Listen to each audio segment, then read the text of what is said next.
મોરબીમાં રામનવમી શોભાયાત્રા કાઢવામાં આવી હતી તેમજ સર્વ હિન્દુ સંગઠનો દ્વારા સાથે મળીને દર વર્ષે શોભાયાત્રા યોજવામાં આવે છે। આ શોભાયાત્રામાં હજારો લોકો જોડાયા હતા। આ ઉપરાંત શહેરભરમાં ફરીને રાત્રે મહાઆરતી બાદ શોભાયાત્રા સમાપન થઈ હતી। આપણે દર વર્ષે રામ જન્મ ઉત્સવ અનુસંધાને હિન્દુ વિજય યાત્રાનું આયોજન કરતા હોય છે।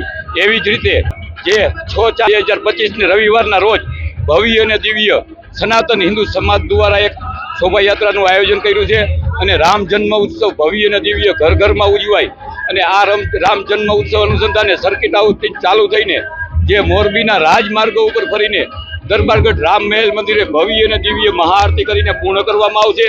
જેમાં સ્કૂલો દ્વારા પણ ભવ્ય અને દિવ્ય ફ્લોટ બનાવવામાં આવ્યા છે અને અલગ અલગ સંગઠન અને સમાજ દ્વારા પણ છત્રપતિ શિવાજી અને રામ ભગવાન ચંદ્રજીના ફ્લોટ બનાવવામાં આવ્યા છે, જેને મોરબીના રાજમાર્ગો ઉપર ફરીને એક ધાર્મિક અને સંસ્કૃતિને જીવિત રાખવા માટે જે સર્વ હિન્દુ સંગઠન અને સમાજ દ્વારા કાર્ય કરવામાં આવ્યું છે એ સમગ્ર સમાજ જોડાઈને બહુ જ આનંદ અનુભવે છે।